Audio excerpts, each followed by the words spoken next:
Good morning student. Class 12th की 7th poem है बेटा हमारी। 7th पोएम है बादल राग, जिनके लेखक हैं बेटा सूर्यकांत त्रिपाठी निराला।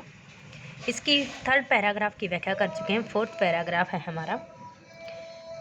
रुदर कोश है अक्षुब्ध तोष, अंगना अंग से लिपटे भी आतंक अंक पर काँप रहे हैं। सबसे पहले हम इसका प्रसंग लिखेंगे। प्रस्तुत पद्यांश हमारी हिंदी की पाठ्य पुस्तक आरोह भाग 2 में संकलित बादल राग नामक कविता से ली गई हैं। इसमें इसके लेखक सूर्यकांत त्रिपाठी निराला जी हैं। इन्होंने इन पंक्तियों में कि किस प्रकार से अमीर जो लोग हैं गरीब लोगों का शोषण कर रहे हैं, वे क्रांति के दूत बादलों का शोषित वर्ग की सहायता के रूप में आह्वान किया गया है। रुदर रुदर यानी कि रुका हुआ, कोश खजाना, अक्षुब्ध बेचैन, तोष संतोष।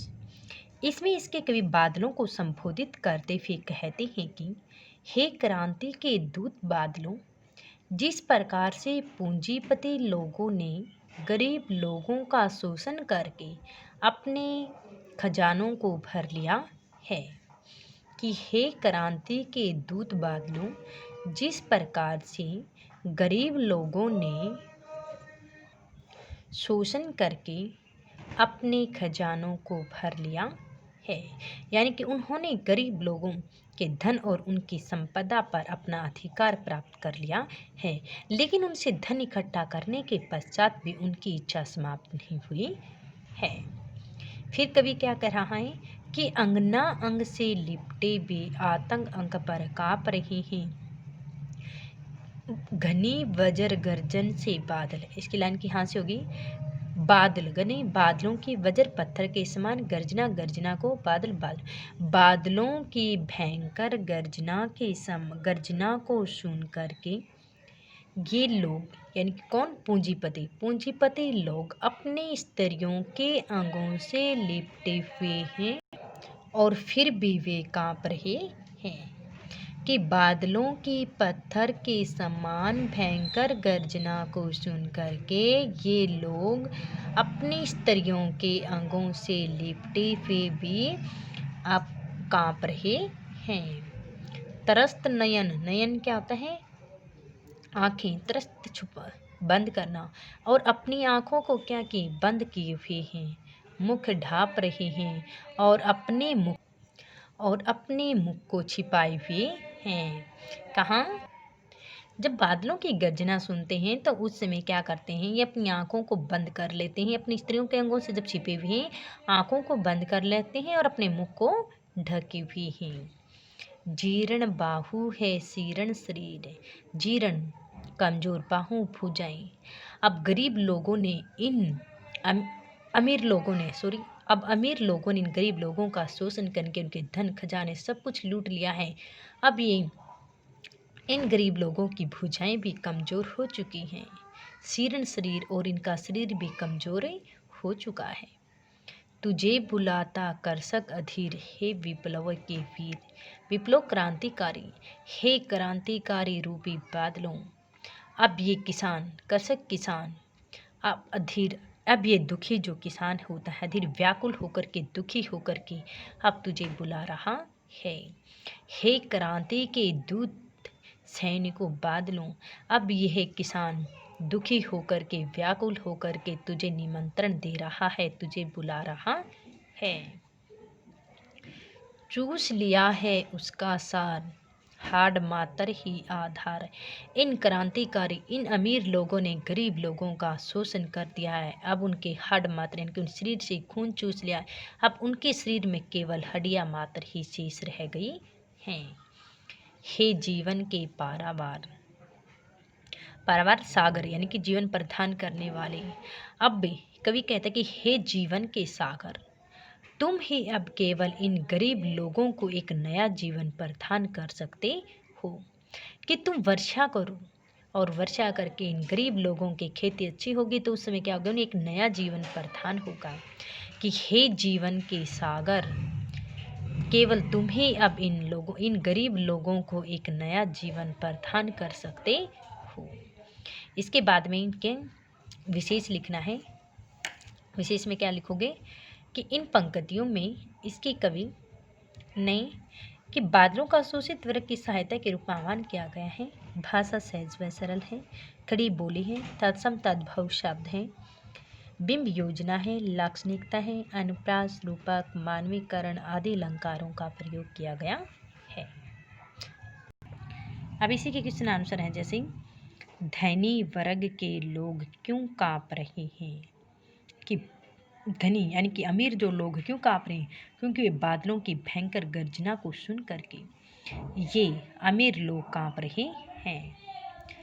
धनी वर्ग के लोग डर कर क्या कर रहे हैं, यानी कि ये अमीर लोग बादलों की भयंकर गर्जना को सुन करके डर करके अपनी स्त्रियों के अंगों से अपने मुख को छिपाए हुए हैं और अपनी आंखों को बंद किए हुए हैं। विप्लव का वीर कौन है? कौन है विप्लव का वीर? बादल, क्रांतिकारी रूपी बादल हैं। उसे कौन बुलाता है? उसे व्याकुल होकर के, दुखी होकर के ये किसान लोग बुला रहे हैं।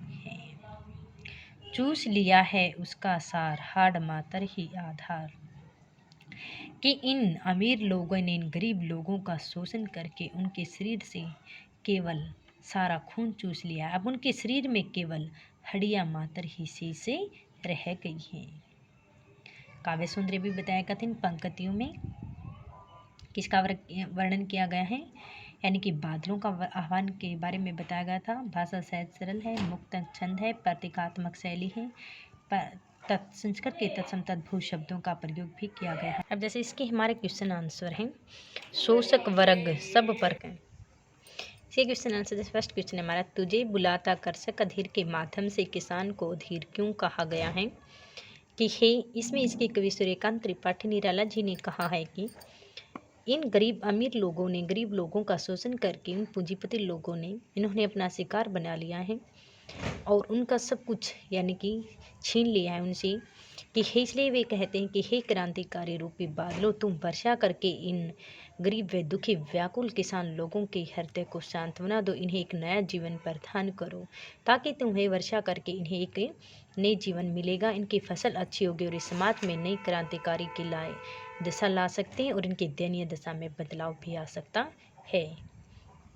शोषक वर्ग सब प्रकार से सुरक्षित और संपन्न होते हुए भी क्रांति के नाम से क्यों भयभीत होता है, क्योंकि शोषक वर्ग धन और शक्ति से व्याकुल होकर के सभी प्रकार से सुरक्षित रहते हैं, क्योंकि उनके पास इन अमीर लोगों व पूंजीपति लोगों के पास बहुत सारा धन वगैरह है, वह हर प्रकार के अपना जीवन व्यतीत कर सकते हैं शान व शौकत से।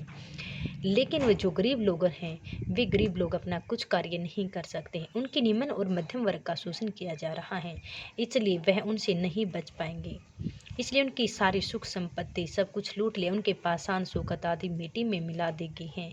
अब उनके पास केवल कुछ भी, उनके शरीर की केवल हड्डियां मात्र ही अवशेष रह गई हैं। विप्लव की क्रांति की युद्ध रूपी नौकाओं की क्या विशेषता बताई गई है, कि हे क्रांतिकारी रूपी बादलों की क्या क्या विशेषताएं बताई गई हैं। उन्होंने कहा है कि वह अपनी गर्जना से विश्राम कर रहे क्रांति वीरों को जगाने की प्रेरणा करें, कि बादल अपनी पत्थर के समान भयंकर गर्जना को करके उन क्रांतिकारी वीरों को जगाने की प्रेरणा दे रही हैं। विनाश और विध्वंस के लिए सदा वे तैयार रहती, वे दिनहीन ऐसा है लोगों की क्रांतिकाली के लिए हमेशा जागृत रहते हैं। हे विप्लव क्रांतिकारी रूपी बादल युद्ध रूपी नौका में वे हमेशा सुख दुख आदि मनुष्य के जीवन के अंदर इसी प्रकार से मंडराते रहते हैं। कवि ने किसान की दशा का कैसे चित्रण किया? कवि ने किसान की दयनीय दिशा का चित्रण करते हुए कहा है कि जो पूंजीपतियों के शोषण का शिकार बन गई हैं, अब उनके शरीर में अब उनकी भुजाएं भी कमज़ोर हो चुकी हैं, अब उनका शरीर भी कमज़ोर हो चुका है, अब उनके शरीर में केवल हड्डियां मात्र ही शेष रह गई हैं। उनके पास अब खाने के लिए न तो कोई भोजन है, न शरीर को ढांपने के लिए किसी प्रकार के वस्त्र हैं। इसलिए हे क्रांतिकारी रूपी बादलों, अब केवल तुम ही उन्हें एक नया जीवन प्रदान कर सकते हो। बादल राग के आधार पर विप्लव के बादल की घोर गर्जना और धनी और पूंजीपति वर्ग पर क्या प्रभाव पड़ता है, कि हे क्रांतिकारी रूपी बादलों की इस भयंकर गर्जना को सुन करके गरीब लोगों को तो बहुत अधिक लाभ होता है। गरीब व छोटे छोटे जो पौधे होते हैं उन्हें बहुत अधिक लाभ होता है, लेकिन अमीर लोगों को बहुत डर लग रहा रहता है, क्यों डर लगा रहता है? क्योंकि उनके बड़े बड़े जो भवन होते हैं, महल होते हैं, वे बिजली की कड़क के कारण कहीं न गिर न जाए, खंड खंड न हो जाए और उन्हें रहने के लिए कोई स्थान नहीं मिले। लेकिन गरीब लोगों को किसी प्रकार का कोई डर नहीं लगता है। वे तो हमेशा अपनी स्त्रियों बादलों की ऐसी गर्जना सुनते हैं तो वे अपनी स्त्रियों के अंगों से लिपटे हुए हैं और फिर भी कांप रहे हैं, अपने मुंह को छिपाए हुए हैं। उसे अब लुट जाने और मारे जाने का भय सताने लगता है। वह अपनी इतनी सुंदर पत्नी की निकटता के साथ पाकर भी कांप रही हैं। वे क्या कर रहे हैं? अपनी आंखों को बंद किए और अपने मुंह को टिपाए हुए भी कांप रहे हैं। इसलिए बादलों की भयंकर गर्जना को सुनकर के केवल पूंजीपति वर्ग के लोग ही कांपते हैं। बादल राग कविता के माध्यम से कवि के दृष्टिकोण में कौन सा मूल भाव दिखाई दिया है कि वे एक छायावादी कवि माने जाते हैं। उनकी भाषा सहज व सरल है। छायावादी भाषा का भी प्रयोग किया गया है। तत्सम तद्भुत शब्द हैं, प्रेम सुंदरी है, प्रगतिवादी है और पूंजीपति लोगों की कामना का वर्णन भी किया गया है। 15 है कि निराला जी ने अमीर पूंजीपतियों की अट्टालिकाओं को आतंक भवन क्यों कहा है?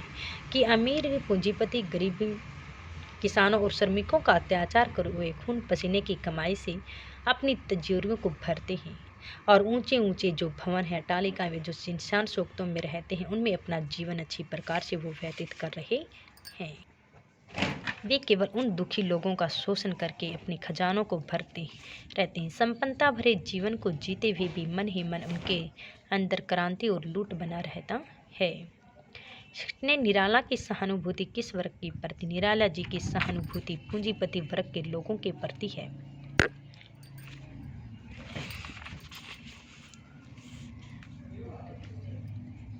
हिंदी?